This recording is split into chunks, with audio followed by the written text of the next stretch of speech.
That's when you know the story's finna get good. But just gifts on Twitter as you telling the story, it helps to paint the picture so much better. So I definitely know you for real about this story, and you're a good ass storyteller because you start inserting gifts.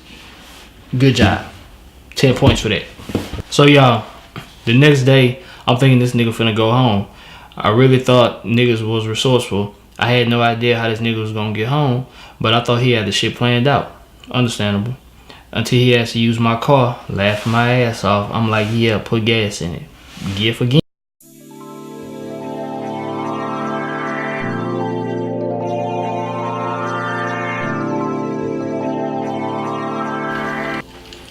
Come on. Another day, another dollar. Talking about it. You gotta know. Texas shit going on to make them holler. What's good, everybody? Laz, Betty Daddy Vlog Life. Welcome to another episode. Those of you that are new to the show, welcome. Thank you for watching. My audience, my people, because I don't say fans because I'm not even famous. My audience, welcome back. Thank you for continuing taking this ride with your folk, with your boy. Know what I'm talking about?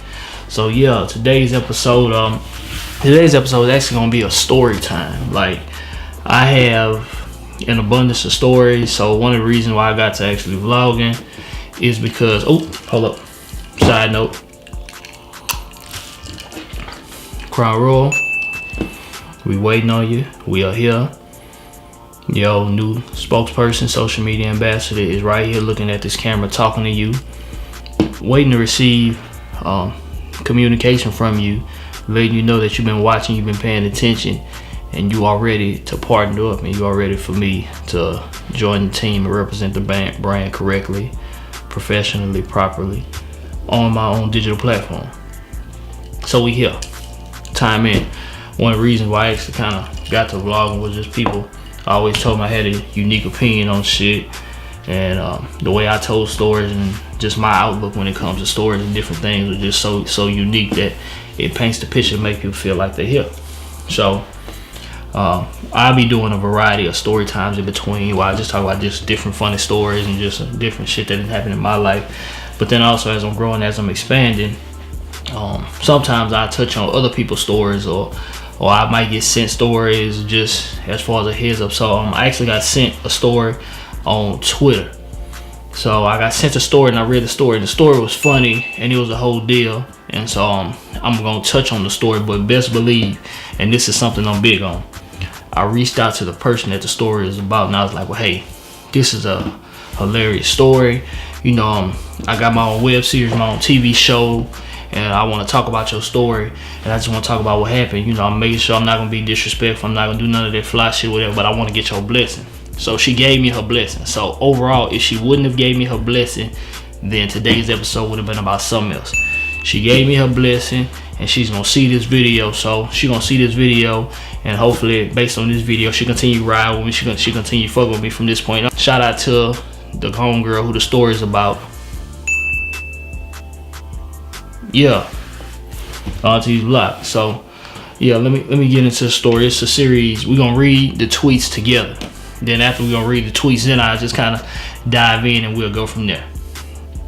So she says, and as you can see, it's on screen. Around this time 5 years ago, a nigga moved into my crib without telling me. The good old days. Please be advised, I was 23 at the time when this went down. Young, dumb, and cruddy. Not sure what cruddy is. Y'all can add her to ask her what cruddy is, or if you know what cruddy is, go ahead and hit me and add me and let me know what cruddy is. Okay, yeah, that's my Twitter and IG feed and everything. I never put my own like shit on there. I put my shit in the comments, but I never put my shit there. But since we talking about this, I'm gonna put it. Yeah, young, dumb, and cruddy, and you were 23. Look here, you could have been 29. We good. I ain't finna judge you. Don't worry about that. You know what I'm saying? Cause hell, people experience different shit at different points of life. So I'm not tripping on that. I met this nigga in the club one night. It was me, my homegirl, my god brother, and a few other homies. The nigga name was Jay. I'm not changing his name. Come on, be a savage then. Call that nigga out. You know what I'm talking about? Shit. Ain't no punks out here. Shit. Club let out and we all walked into the parking lot and shit. So we exchanged numbers. Cool. Normal shit. Oh, by the way, I was living in Arizona at the time. Arizona? This nigga Jay was from Chicago. Arizona is like a melting pot for Chicago niggas, but anyway. Y'all comment below. Y'all let me know about that. Y'all add me, Twitter, IG, whatever. Y'all let me know because I'm not familiar with that. And yeah, Auntie go ahead let me know what's the deal about that and give me some game.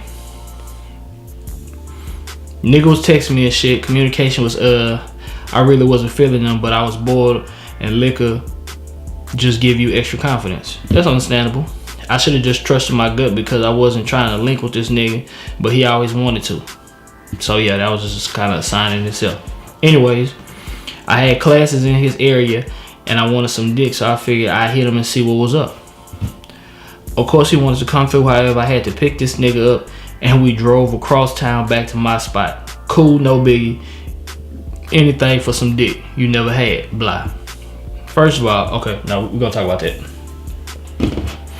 We driving back to my spot and I stopped at this hot dog spot by the crib. I wanted some corn dogs. Them shits was fire. I asked this nigga if he wanted something. He of course said yes. I'm thinking he gonna give me the bread as he's supposed to. Nah, I paid and went to the crib. First red flag, yeah. Forgot to tell you, the nigga that was actually living up in my crib was out of town in Oakland. Not sure what all of that stuff is. I'm pretty sure it's just something along those lines of laugh my ass off. Remember this part. We get to the crib and it's like almost midnight. I shower and shit, we talking. We started fucking and yeah, whatever. I could have left this dick where it was, truthfully. Nigga wanted to cuddle and I was just laying there thinking about how I got to this point. Side note. Gifts, pictures on Twitter. That's when you know the story's finna get good. But just gifts on Twitter as you telling the story, it helps to paint the picture so much better. So I definitely know you for real about this story and you're a good ass storyteller because you start inserting gifts. Good job. 10 points for that. So y'all, the next day I'm thinking this nigga finna go home. I really thought niggas was resourceful. I had no idea how this nigga was gonna get home, but I thought he had the shit planned out. Understandable. Until he has to use my car, laughing my ass off. I'm like, yeah, put gas in it. Gift again. Second red flag, he got gas alright, y'all. Then this nigga came back a couple hours later with laundry baskets, black bags, and clothes in it, and some other trinkets. I told y'all I had another nigga living at my crib, so bitch, nah. This nigga starts asking where can he put his shit at in my walk-in closet. I had room but not enough for him and I'm sitting in my bed confused. He starts telling me his nigga was putting him out and he needed somewhere to go. Nigga. So I'm telling this nigga just put the bags in the closet, put the laundry basket by the laundry area. I was just confused. I truthfully ain't even know what to do. Nigga dick wasn't even good enough for all this. Anyways, he gets comfortable and I get uncomfortable. I literally tried my best to stay away from the crib as much as I could. I wouldn't fuck this nigga at all. However, he cooked and cleaned, but the nigga ain't had shit else to offer. But nah. He kept telling me he getting money from school and my nigga out in Oakland was telling me he was coming back soon and I had to get this nigga up out of there, so I called my god brother.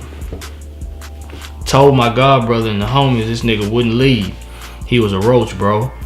My fault, but he was a roach. I left the crib and went to that nigga house and I had to let them niggas handle it. All this happened within 2 weeks. Damn. Nigga only stayed there for about 2 weeks. I was miserable and I wasn't shit.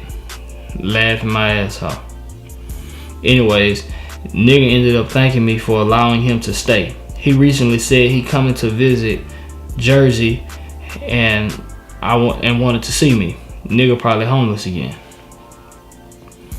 But yeah, my nigga came back home and almost got arrested, but we'll save that for another time. I'm assuming again that's laughing my ass off. Happy Friday. All right, so let's go ahead and backtrack on a few different aspects. She met the nigga at the club. They was all walking out. They exchanged numbers, even though she had a nigga, but still they exchanged numbers. This, that. I'm cool with that. Ain't no issue in that. That shit, that's normal. You know what I'm saying? Yeah, the whole Arizona, like I said, you know, y'all just have to give me the game on it. So they was communicating and all of that shit.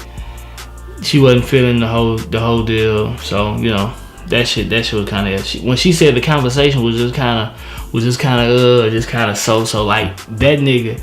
The nigga probably was like, look here, dog, I just need to try to figure out a way to link up with her so I can try to just lock this in, because obviously he knew that whatever notice that his partner gave him was coming to a head and was coming to an end. So he needed to just to lock in with some shit or whatever real quick to try to figure out his next move.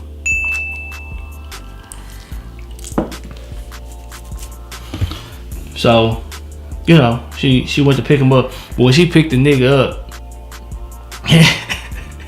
and they went to the hot dog spot, because of corn dogs. I've never been a corn dog fan, but hey, you know, to each his own. And she said the hoes was fighting, so yeah, I ain't mad at her.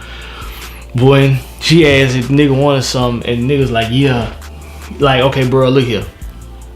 If you are not paying for her food, then you have to be goddamn, yeah, you gotta be that nigga in the bedroom. Like, you got to just thrash her motherfucking brains out. Because again, if you ain't got no money, dog, you got to be an animal. You have to be a pure motherfucking lichen. And a lichen is a beast. If you have never seen Underworld and you just don't know that a lichen is a werewolf, aka a beast, which in other terms means a savage, yeah, like, nigga, you have to be an animal in the bedroom. Like, that is the only way that a woman will put up with some shit from a nigga that are below their standards. Is if you really just thrashing this whole brains out. And I really mean holding a good way, ladies. Like, I'm being disrespectful. Nigga talk, text talk. Dog, you really just have to be thrashing this whole brains out. You have to be. That is the only way that this shit is gonna ride out. You know what I'm talking about? So, but yeah, say, Auntie, you's a wild nigga though, man, for real. So for you to bring the nigga to your crib and you got your nigga, you know what I'm saying, that your nigga that you live with, he ain't open, but to bring the nigga back to your crib, hey, look here, man, you's a wild cat for real. Like in the H or something, nigga might have took her to goddamn Tweeties or something, you know what I'm talking about? Like, nigga would have took her somewhere else. Nigga wouldn't have took her to the highs. Nigga might have took her to the Moti or something to go ahead and pay, you know, that 2 for $25 or you that 3 for $30 or whatever. Go ahead and put that work in and, you know, drop her back off and, you know, drop her back off where she came, you know, kind of give her back to the game. But hey, you's a bold nigga though to bring a nigga back to the highs. Like, man, like shit. So anyway, yeah, like, bro, yeah, she said, came back to the crib, we started fucking, and yeah, so, you know what I mean, you know, sometimes you ain't gotta warm the microwave. Sometimes the microwave already warm, and sometimes in between how late it is, the liquor already talking, you can really just get to it. You really ain't gotta, you know, kind of play games and do the whole Netflix, you know, just kind of lay with her and fake watch a movie for about 38 minutes before you start rubbing on. Like, you just, you know, it ain't always gotta be that, which is cool. And you know, once you get older and shit like that, like, niggas really don't niggas kind of be trying to get to it. Niggas really ain't like the whole the romance side of it. No, all the romance side of it is great. But you really ain't trying to do the whole romance side on fucking Wednesday night when you gotta get your ass up on Thursday morning. You know, like maybe it's Friday, Saturday, yeah. But if it's a weekday, you really just kind of trying to get to it for somewhere under 40 minutes realistically. So you can get to it, you can go to sleep and get your ass up in the morning. If you're an adult that got family paying bills and all this shit, like you for real adult, niggas really ain't trying to just thrash for like 2.5 hours. Like what are we doing? Anyway, yeah, so it's fucking. She said nigga wanted to cut her. She was just laying there thinking about how she got to this point. Bruh, if you hit her and you smashed her and she ain't sleep, my nigga, Richard Pryor always said, if you fucking your lady and she don't go to sleep, then you got some more fucking to do. That's a fact.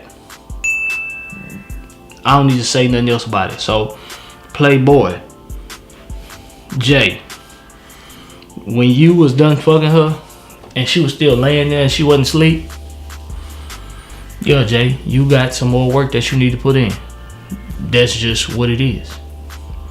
Because if you was putting in that work, then that next day when you asked to use the car, she wouldn't have been tripping. Because if you really put in that work, then when you woke up that morning, you was really supposed to work her ass again.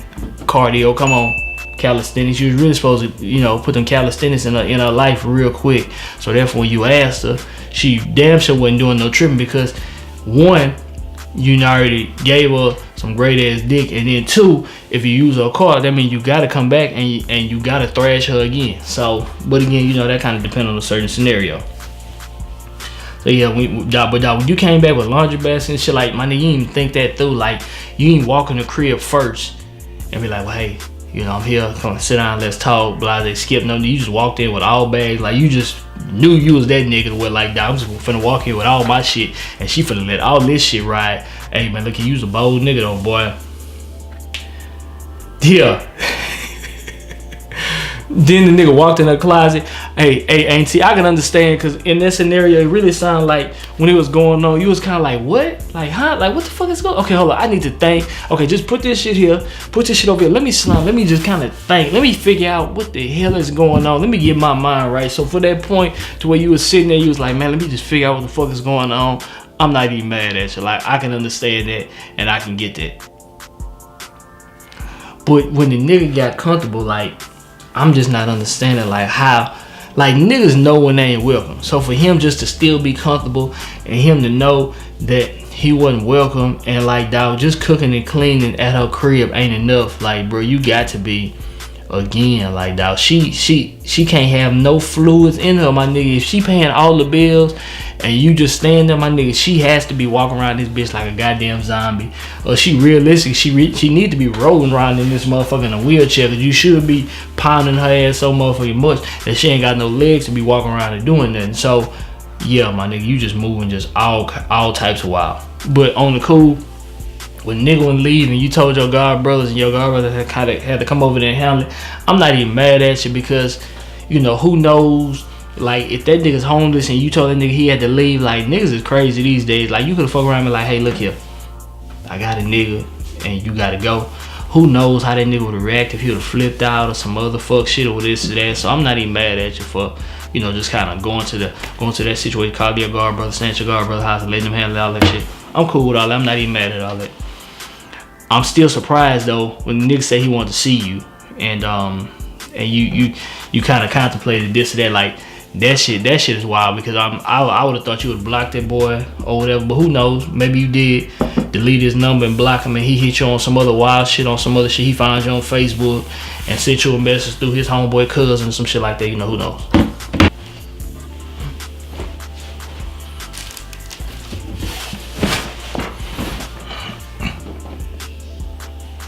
Hey, but that's it for this episode. Hey, auntie, hopefully you liked the video and my story time. So that's what it is. That's what we at, Better Daddy Vlog. Like, you know what I'm talking about? Hey, H time, we gonna get it, y'all. Fuck with your boy.